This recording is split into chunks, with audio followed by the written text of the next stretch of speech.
Tormenta de arena en Iquique.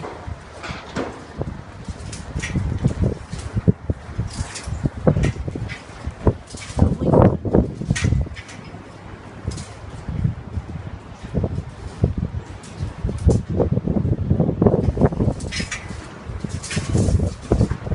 Se han quebrado muchos vidrios.